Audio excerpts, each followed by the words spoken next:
Hi, I'm Ben, And I'm Zach. and welcome to the Movie Vault. This week, we are reviewing the 2006 sports comedy Nacho Libre, which was directed by Jared Hess. This movie grossed $99 million to a $35 million budget. This movie is as warm and lighthearted as Stretchy Pants. Alright, so now let's get into the ring and review this movie. Let's do it. Ding, ding, ding. So, I guess this movie starts out with some wrestling montages, right? It does, yes. It shows Ignacio, the little kid, which they call him Nacho. He likes to be called Nacho. And it's a montage of him growing up, and he grows up in this church as an orphan with other orphans, and he was raised by nuns. So basically like Zach's life. Exactly.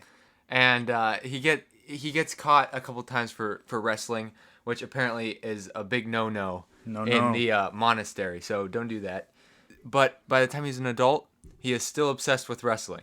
Yes, he draws wrestling costumes in church. The only problem is that he is a cook, and that is not really conducive to having a great career in wrestling. So he's the cook, and he also he's still sitting in class. Yeah, he's pretty old. It's like Elf. It reminds me of Elf. Yeah, it's like he's like kind of a brother officially, but Yeah. he's like still kind of one of the kids. He's like in that weird in between. And that all changes when a new nun, which Nacho finds attractive, enters the picture. And I think is her name Encarnacion. Something of the sort. I can look this up. It was kind of confusing, all the names. Lots of names. But yes, Sister Encarnacion is who Nacho seems to have eyes for. Oh, yes, he's infatuated by this girl right as she walks through the door. But the only problem is that she's a nun, and nuns are Vowed to celibacy, as they call it. so, he could think that a girl is out of his league, but this is even worse than that for Nacho. But they seem to hit it off all right. Yep, when he brings her toast to her room at night. How romantic. Very much. I mean, we've been hitting all on the, like, how to get a girl. In Baby Driver, it was, wear earbuds into a restaurant. And record a girl. And record a girl and then be, like, snarky, and then somehow the girl will find that attractive. And that works. Mm-hmm. I mean, we should write a book that's like, how to fall in love via the movies. Which, some movies are kind of boring, actually, in how they have love, but this is like some good ideas, some new fresh ideas. Yeah. Anyway, Nacho brings up, while he's talking with Sister Encarnacion, he brings up that he saw a wrestler on the street, and this wrestler was given much respect by the people all around him. And she tells him, luchador, which means wrestler, I think. Don't quote me on that. But that she says that wrestling is ungodly, and people wrestle because they are prideful, and they wrestle for the wrong reasons. Yeah, and I don't think she's necessarily wrong about this, but I don't think it really convinces Nacho to not be a wrestler. And there gets to be some tension within the Brotherhood after this, because Nacho has made some less than stellar breakfast. Worse quality than probably Motel 6. And Wow. I mean, that's pretty low. Speaking of Motel 6, they are our sponsor this week. Motel 6, don't stay here. Great. Because if you stay at a Motel 6, what might happen is what happened to Nacho when he was trying to pick up the chips in the city earlier. Yes. Which is he got robbed by a street urchin. But that also might not happen. There's probably some nice Motel 6s out there. Doubt it, but yes. Anyway, we hate you, Motel 6. But Yes. please sponsor us. So Nacho gets mad at the Brotherhood because they underappreciate his food, even though his food is pretty horrible. And Nacho runs away, and he approaches the robber that robbed him earlier in the movie. And he basically convinces him to help him train to become a wrestler. And then there's another montage of them training for this wrestling match. This might be the best training montage in any movie. Better than Rocky. Yeah, it's probably better than Rocky. So some of the things that they do, so they have this little catapult, and they I think it's like a cantaloupe. They put a cantaloupe in it, and Nacho's standing there with his chest out, his bare chest, and he just slingshots this cantaloupe right at his nipples, and it just explodes all over him. Yeah, and I'm not exactly sure. I guess it's like building stamina to take blows. Yeah. And then he like throws a bee's nest at and what's his name? Enrico. Um, Esquelete. I think it's also called Steven. Esqueleto. We'll just call him Steven because Okay. that's easier. So he Yeah. throws a bee's nest at Steven. He shoots him with a bow and arrow. Yeah, although must have been not had a tip on it because it was like it Yeah. like bounced off of him. What did he rub on his face? Was that mud or crap? I couldn't tell. It could have been either. Either one seemed pretty disgusting, honestly. Yeah. I'm not exactly sure what that was supposed to help with. Yeah, neither do I. Anyway, none of them really helped, except the cantaloupe, maybe. But so they go to the wrestling match that they trained for, and so the robber fights it first, kind of gets a little destroyed. He taps Nacho in. Nacho fights this one guy and slaps him right in the butt and stomps on his back. Not the conventional wrestling, but still pretty cool. Yeah, and I think he does pretty well, right? He does. And then he's beat the one guy, and he starts celebrating too early. The number one, I guess he's probably not too experienced with sports, but don't celebrate too early because then a guy will come from behind and tackle you, which is what happens to Nacho. But what they find out is that even though they lost, they still get paid money. Yep. And that's what keeps them in the business. Especially Steven, because he was currently making no money. Steven and Nacho make costumes. Well, Steven makes a costume for Nacho, and Chancho, a little kid at the orphanage, sees Nacho trying on his outfit in his spandex, or as he calls them, the stretchy pants. Yeah, and Nacho's real worried, but Chancho fortunately is a real G, and he's like, nah, I'm not going to tell any of the brothers. And honestly, he looks like he could be the next Nacho Libre himself. Yes. I think he's like right down the pipeline. So Built. this monastery is also gonna turn into like a wrestling academy here pretty soon. They go against another set of wrestlers. They are little people dressed like monsters. And it's Yeah. a pretty crazy fight. You think that the little people are outmatched because of their size? Wrong. They are ferocious. They go And full Scarlett Johansson on his neck. that's true, and they might give the most vicious beating that he receives in the entire thing. Yeah. It was pretty bad. More than the climax of the movie. Yeah. So, and I think, does it go to another fight right after this one? So they, after that, well, Steven throws one of them, first of all. He throws one of them right out Oh, of that's true. But anyway, Nacho goes back to the church, and he sees all of the kids wrestling there. And Nacho tells Steven about, after that, well, Nacho breaks up the kids, and then the nun talks about how wrestling is bad, and Nacho tells them not to wrestle. And then Nacho tells Steven about that he likes the sister. Right. And so they come up with this plan. So they go into the town. Nacho gets a very nice, cool outfit, very tight around the waist, if I do say so. And Encarnacion's like, why don't you have your robes on? Because he's works in a monastery, so he has these robes, and he's like, well, they were dirty, so these are my exercise clothes. And then he proceeds to exercise.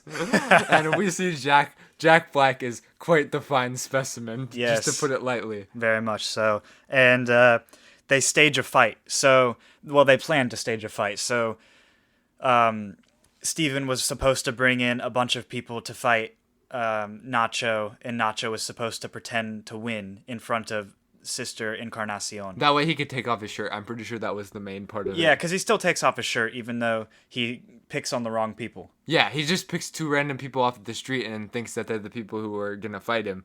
But apparently they were not. And then he makes the mistake of starting the fight.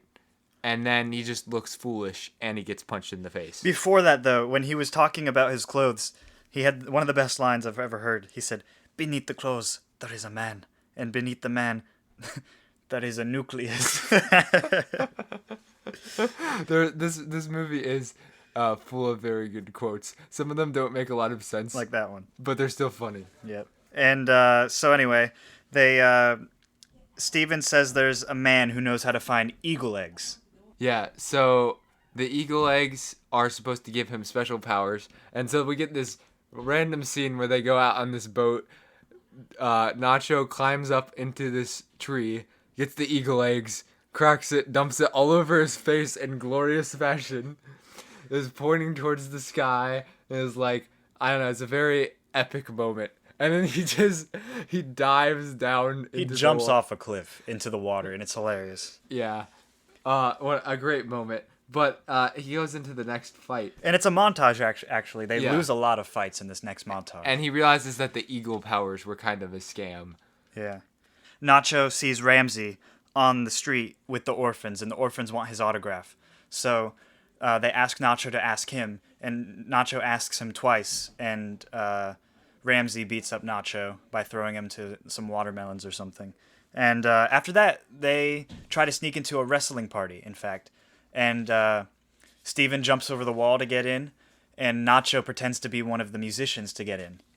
Yes, and we get this scene where Steven is he's trying to ask Ramsey's manager, whether he can be a professional wrestler. Obviously, Steven's build is not very impressive. He's skinny. He's like me. He's like Zach. Actually, he might be even more like me because later in the movie they say he's 6'2" and skinny, which is exactly what I'm like. So I'm less than Steven. Yeah, but you're also not like Nacho Libre at all. Even you're taller and not as stout.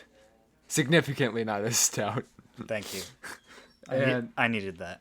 yeah, I'm here to help you, Zach, and criticize you sometimes. That's okay. While he's doing this, there's this girl who is really into Steven. I don't know what the relation is between her and the manager, but she seems important, or like she runs the house. And Steven does not reciprocate his feelings, so he's like, okay, I'm gonna just scoot out of here and go see what's upstairs. And then randomly, she's somehow upstairs. There's only one flight of stairs. How did she get up there? Well, it turns out that there was actually a system of tunnels in the house, and this is how she got upstairs so quickly. Yeah, I don't really know. It like reveals that there was a tunnel, and she says that she went through a tunnel. It was actually pretty funny. So. And then we see her actually go back down the tunnel when he tries to run away. And then But he runs away in the tunnel, and she chases him through the tunnel. Yeah, so the way that Nacho gets in, because he can't climb over the fence, he's too big to climb over the fence, he blends in with the band. Yep. And this is quite an interesting scene. It goes pretty well until he has to start singing. And then he starts making his song be about Ramses, which is kind of a mistake because Ramses doesn't seem to be as entertained by the idea of having a song that's about him as Nacho is. And so he throws wine on him. And then it could have been grape juice. It could have been grape juice. That's we don't true. know. We're not assuming. And then we get what's his face? Steven. He is coming out of the tunnel being chased by the girl, and it just is chaos. And naturally, Nacho wants to help his friend out, so he hits him with a viola. That's what. Hey, Zach, if we were ever in a situation and you needed help, I would hit you over the head with a viola. Set the stage. I'm on a date with a girl, and this girl says that she doesn't like me anymore, and I start crying at the table. I would hit you over the head with a viola. Thank you. Yeah, that is the way to solve every problem, and it helped them get out of this situation after they like impaled somebody's eyes with like corn. Yep. I don't exactly know what led up to that, but somehow They popped the tires on their bike. Oh, gotcha. So then Steven threw corn into a guy's eye. Yeah, good way to solve problems.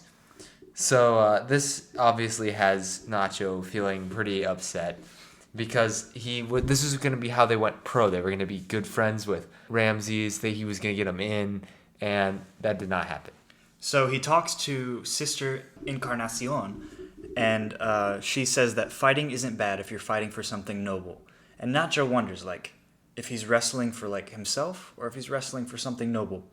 And it doesn't really explore that much. And so, well, he's praying, and he's like, God, maybe like you're trying to get me to wrestle for you and then give all the money to the children. But instead of like there being some sort of answer to this prayer, he is instead knocks over a candle and lights his entire suit on fire, or his robes rather. And it is revealed his suit is underneath the robes that have been burnt up to the crisp. And the church people see his suit, and he tells them about his wrestling adventures. And the Brotherhood says, it is forbidden. And Nacho goes to the wrestling tournament after that. And he fights the 7 strongest wrestlers. And it's a pretty intense match. All 7 of them are in the ring at once. So they all have a signature style and stuff, and they all have a signature fighting move. And it gets down to Silencio and Nacho Libre. And someone trips Nacho, and Silencio beats Nacho. Yeah. You would think that Nacho's going to go win and then be able to fight Ramses, but no. And this is really just the straw that Nacho is so depressed after this. He goes back. He's just like, I'm going to leave the orphanage and go out into the wilderness. Yeah. And that's what he does. And Chancho, his little friend, gives him his mom's machete that his mom gave him before he died, or she died. Yeah, it's a very touching scene. Because you realize that the kids do really like Nacho. Nacho says that he feels like he relates to the kids a lot, and he loves the kids, but the brothers don't really like him that much. And it turns out, as Nacho goes into the wilderness, he doesn't actually go that far because Steven finds him like 30 yards from the village. And it's like this dramatic scene where he's like out in the wilderness, he's built a shelter and a fire, and then it turns out he was like 30 yards from the village the whole time. Yeah, so Escalito, or I guess his name's Steven as we're calling him, turns out that he hurt Silencio, and Nacho actually gets to fight Ramsey in the tournament, in the final championship. He's obviously excited for this opportunity, and he gets there.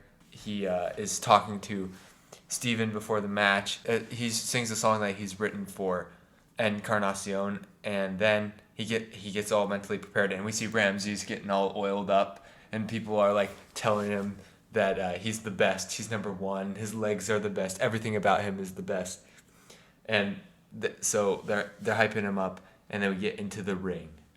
And in the ring, it's a pretty intense fight between Nacho and Ramsey.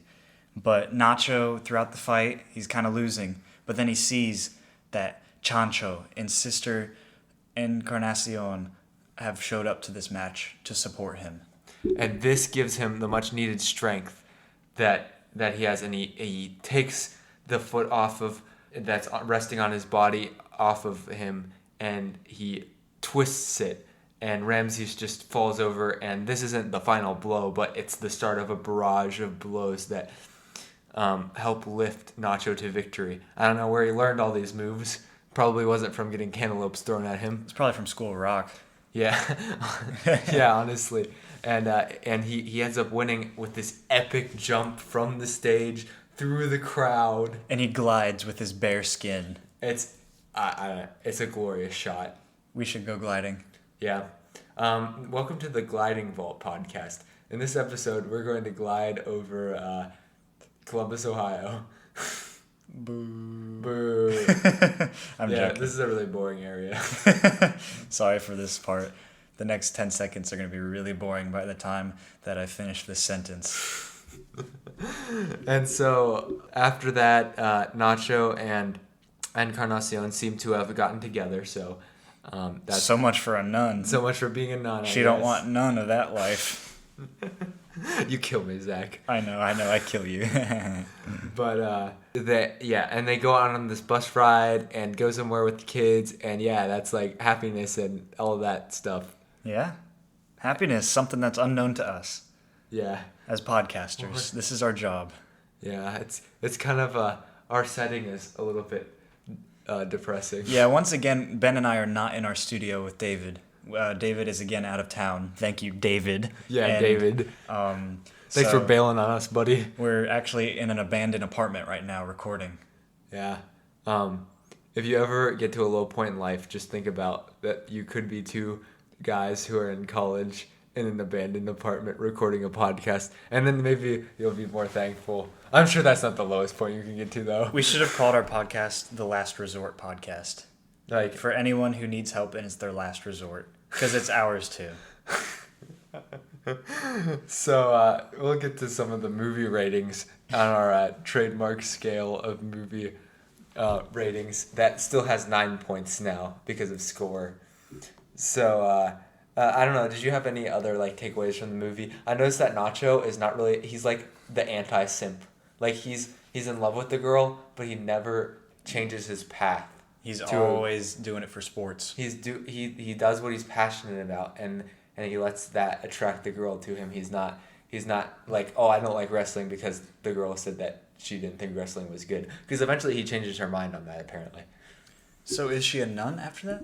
I don't know about that. There's a lot of stuff like how the monastery works that I don't really understand. If anyone is Catholic and listening to this, please write in. We are very confused Christian Email boys. us at themovievaultpod@gmail.com because as being part of like evangelical churches, we don't really understand all of the like nuances of the Catholic Church that are going on here. So if you could give us like a 2-page write-up about that, that would be great. Thank you. And double space 12-point font Times New Roman. And we'll grade it. Thank you.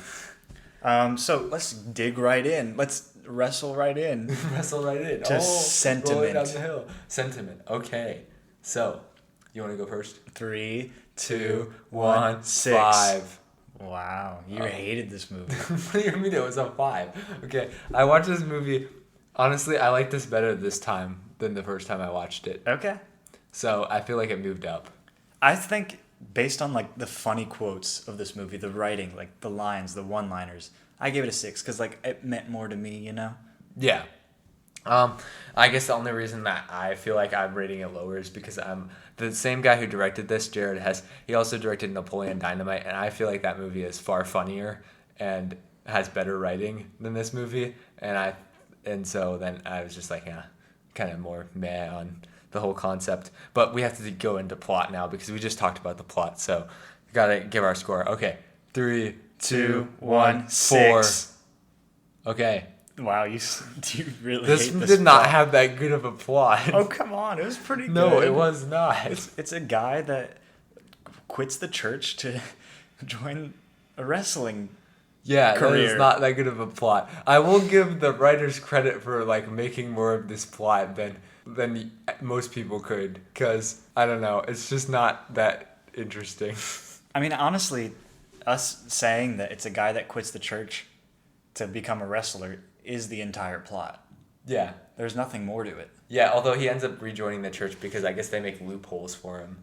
But I like it though. I like the there's- plot. There's no like wrap up with the brothers or like anything that makes sense. It's just like he's poor, he means he's a nobody, and then he all of a sudden becomes a wrestler, and then they like wrestling because he gets the money. Yeah, that's a good reason to like wrestling if you're a church. Yeah, but I liked it.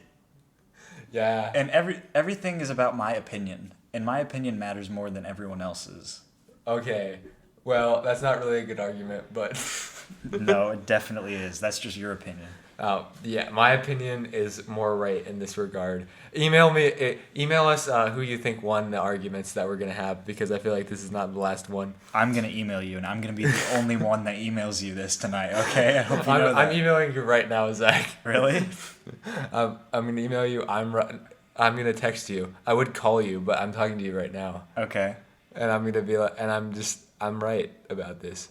But before I text Zach, let's move on to the next. I just blocked him.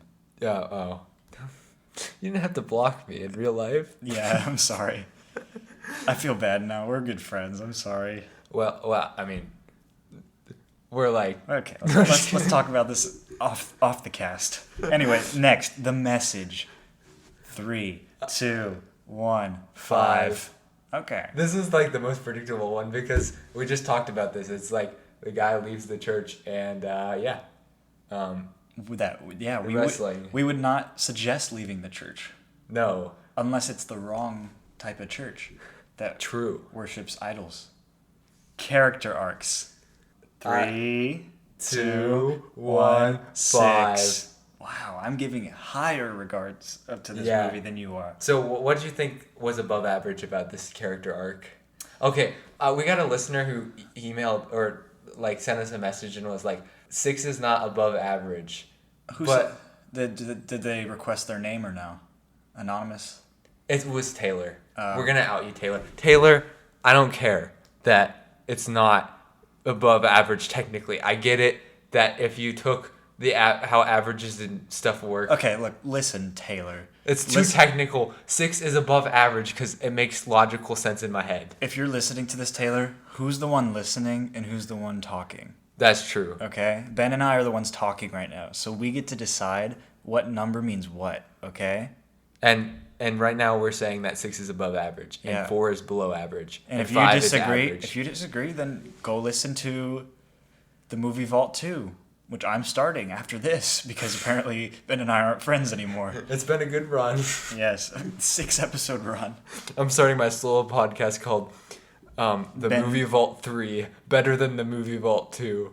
Ben's complete movie collect. I don't know. Yeah. Anyway. So Donnie Darko.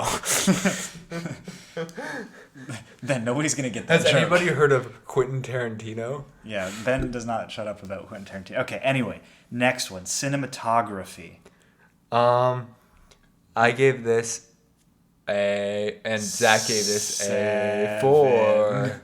There were some good shots in this Yeah, movie. but they're good, but they're not like there artistic. were some good shots in this movie. Like Okay. when he jumps off that cliff. The clip. Okay, there were When he's like running, 2 good shots. When in they're this throwing, movie. when he throws the cantaloupe at him. That was Yeah, pretty but that's cool. not. It's not because of the cinematography. That's because of Those what were they're good doing. shots. I don't know. They looked good. There was a shot where he's okay, like in the sky. I will give you that the ending scene. The shot where he's where gliding. he's gliding. That was a a good good shot. shot. Okay, I agree that on made that. it above a 2 Yeah, okay. because there was one good shot in the entire movie. And I the thought that rest there of were many good shots. The rest of that it was fit this below movie. average shooting. I mean, they fit the movie, but they're like not.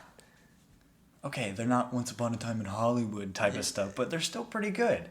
Yeah, I mean, I guess I'll give you that. There were some. It did fit pretty well with the, what they had going. Yeah. I guess, if I have to concur with you. Yeah, you do. Anyway, originality. 3, 2, 1, 1. 7. I gave it a 5, and that was, I kind of threw that one off, but I think this movie was pretty original. I've never seen a movie like this. that's true. I don't know why I give this originality of a 5. I think it's because of Napoleon Dynamite again, which is not a good reason. Because I felt like this had a lot of the writing style of Napoleon Dynamite. Obviously, Napoleon Dynamite didn't have wrestlers and stuff, but it had awkward people who were saying one-liners and stuff. And this one had a little bit more star casting behind it with Jack They're Black. getting pretty serious. And Jack Black was doing his Jack Black thing, and I felt like it was just not as original. I don't know. That's just my personal take. To be fair, Jack Black is my second favorite actor. Jack Black is not on my top Or third. 5. Or third. I forget. I figured out who my second favorite actor was from last time. It's Steve Buscemi. Yeah, you said Steve Buscemi. And Jake Gyllenhaal's pretty good too. Yeah, I like Mysterio. Yeah. I'm like halfway through a Jake Gyllenhaal movie that I started 5 days ago. So, Wow, it's that long? no, I just haven't had time to keep watching it. Oh, cool. I only watch movies during the podcast. Anyway, acting. 3, 2, 2, 1, 1, 6. Okay, fine. Has Jack Black in it. Yep. Anyway, I don't know who any of the other people were, but Jack Black's good. Chancho was good. Chancho was good. Okay. And everyone else was decent. Yeah. Style. 3, 2, 2, 1, 3. 7. I did not like the style of this movie. I rated this so much higher than you. Yeah, I'm like loving this moment right now. Because I'm always the one to rate lower, and apparently Ben's the pessimist. I guess in I this. just don't like this style. I think I laughed at a fair amount of this movie, but like I feel like I shouldn't laugh at it because it shouldn't really be that funny. I don't know. Maybe that's just me. Maybe you're just more mature than me, and you like don't laugh at inappropriate or immature Well, it's not jokes. inappropriate humor. It's just like dumb, I guess. I don't know. It's not like I'm Ben's into the sophisticated type it's of gotta be laughing. it's gotta be technically gifted humor, you know? Gifted humor, I Like- will say, is in a show called Community that Ben and I both watch. Yeah. It's one of our favorite Or shows. you can balance both. You can be Rick and Morty, and you can have like the Dark, lowest, stupid, the dumb lowest humor. graded humor, but also be like super sophisticated at the same time. Yeah, like a drunk scientist. That's And, exactly what and it his balances. poor grandson who is dragged around on all of his sci-fi adventures. Poor Morty. Rick and Morty does not sponsor this podcast, but Dan Harmon, if you want to personally sponsor our podcast, we would be completely open to that. Dan Harmon is my favorite producer of all time. That's so that'd probably be amazing. yeah. I think he's the best showrunner. Yeah. I mean, I can't think of anyone else who's made 2 shows that are that quality. The Russo brothers helped on Community, executive produce. And didn't they do They did Arrested Development. Arrested Development? That's pretty. And then they did Avengers. Okay, they're So, pretty good. Yeah, and They- Winter Soldier. And Winter Soldier. They have a pretty good track record. Yeah. I'm thinking that the guys who did The Office have done other stuff. Like I think the one guy did The Office and then he did Brooklyn Nine-Nine. Greg Daniels. Yeah. Yeah, he did Office, Brooklyn Nine-Nine, Parks Michael- and Rec. Yeah. So he had a good run too as a showrunner. I'm not sure. Did he do Superstore? I don't think he did Superstore. Superstore. No, I think he might have done Superstore. He might have. But he did Superstore is actually like kind of underrated. It is, yeah. Although the main character Amy's leaving the show, Oh, well, that's gonna ruin it. just like in The Office. Yeah, they're still gonna have it though because it's hard. Spoiler alert for The Office for those of you that haven't seen it. I'm sorry. I feel like that's a pretty well-known spoiler. Okay, we got to get to our last point though. Score/soundtrack. It's our second time doing that. All right, the 9th point. The second time we've done this. All right, 3, 2, 1, 6. Oh my gosh, this soundtrack was so annoying. It was funny. This was one of the worst parts of the entire. It was funny. And I hear another. It's supposed to be like funny. Yeah, it's I don't.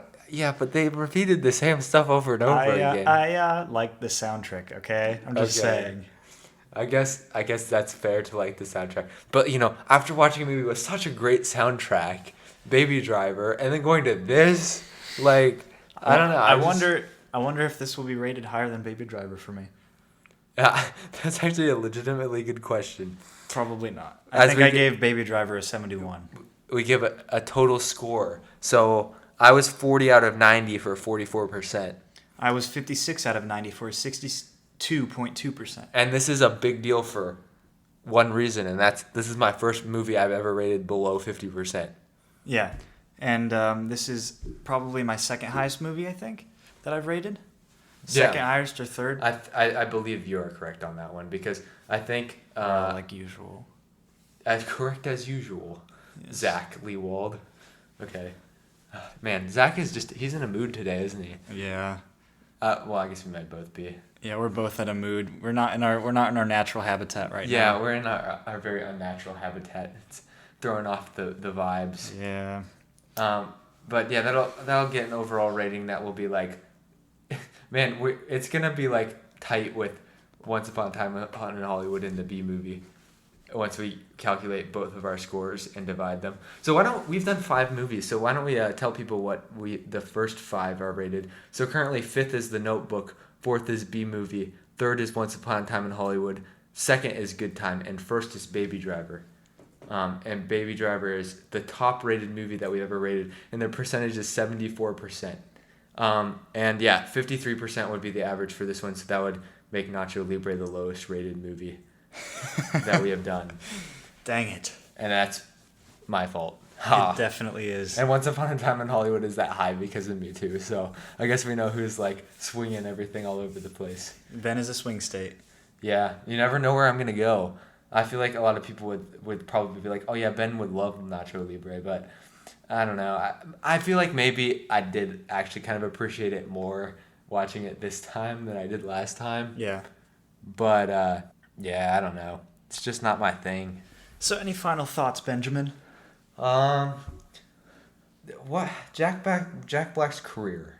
Like he's done this. He was in King Kong. I've seen him in King Kong. Yeah, Kong Skull Island. No, like King Kong Peter Jackson one. Really? Yeah, it was. Like isn't he in Gulliver's Travel? Gulliver's Travels? Might be. He was in School of Rock, which I have not seen. Wow. But you uncultured swine. Yeah, I know. I guess somebody needs to recommend School of Rock so that I can tear it to pieces. Yeah, whoever recommended this to us, thank you. And for Ben, thank you.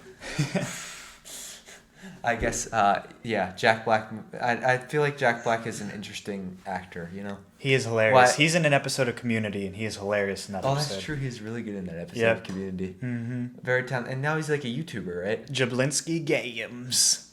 Is that like kind of his thing? Does he even do acting anymore?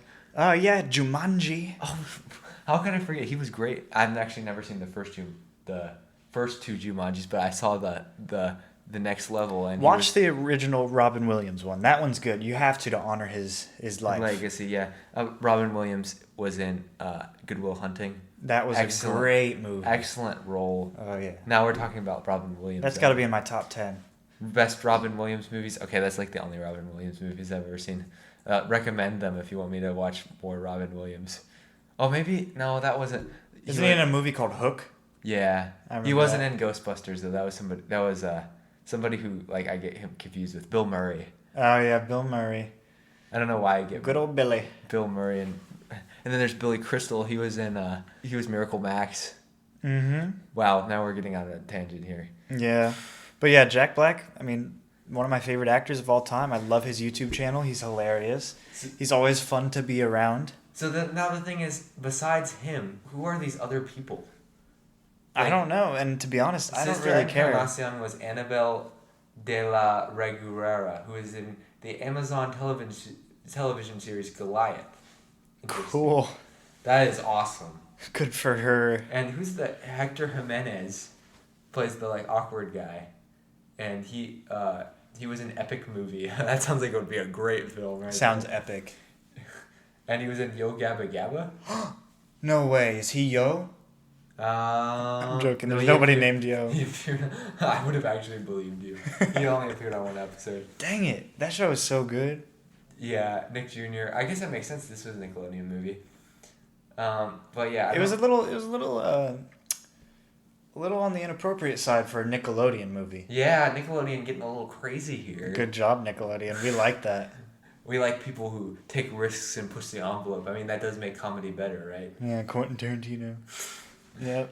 Quentin Tarantino is a guy who can balance comedy, action, music, the complete package. Really. I think the Russo brothers do it better.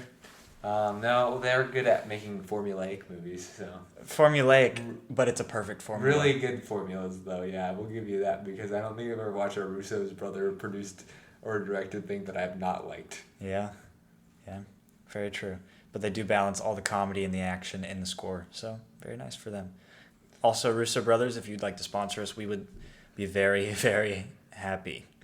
Yeah, anybody who wants to sponsor us, honestly.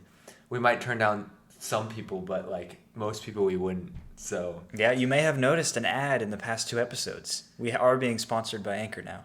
So go check out Anchor. Make sure to do that. Yeah. So so they're gonna hear an ad at the beginning of the episode. You think that we're not that good, and you're like, I can make a better movie podcast. Go on Anchor and make one. And they'll probably beat us. Tell your audience to listen to us out of pity. Yes. Last Resort Podcasts.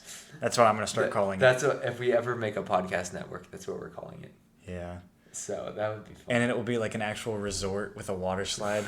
With a water slide. Now we're just, oh man. In The Social Network, the character that Justin Timberlake makes, or just plays, he's like exactly like that. He invented Napster. And he's exactly like that. He'd be like, oh, so we're going to have this office, but it's also like a party. That reminds me of Entertainment 720 from Parks and Rec. Oh, yes. That was amazing. Tom Haverford and John Ralphio. Is one of my... Oh, yeah. Those are two of the best combinations. Yeah. Entertainment 720. What did they do? We don't know. Not really sure, but it was cool. I know that they put money in a toilet and just gave their secretary all the money that they wanted, and they had weird-looking chairs and headsets, and it just John Ralphio's dad was so obnoxious. Yeah, and his sister Mona Lisa. Yeah. Yeah. Oh, which is like the Mona Lisa that you have in your apartment. Yes, I own the real Mona Lisa. How they got their hands on it is secret information. Correct. We stole it. I mean... They totally did not steal it. No, not at all. But yeah. Anyway, we should probably... nobody wants to hear us talk anymore, I don't think. Yeah, so we got to wrap this thing up. So any housekeeping things? Housekeeping... So email themovievaultpodcast@gmail.com. Follow us on Instagram at the Movie Vault Pod. Wait, our email is themovievaultpod@gmail.com, and that's also our Instagram. Except for don't put the @gmail.com part into it. Leave it to Ben to mess that up. Yeah, like most people would just be like have it right the first time, but no, not me. And the sad part is, like, we're so lazy in editing that we're going to keep that part in. I mean, it's, like, natural. It's more authentic. Okay, whatever.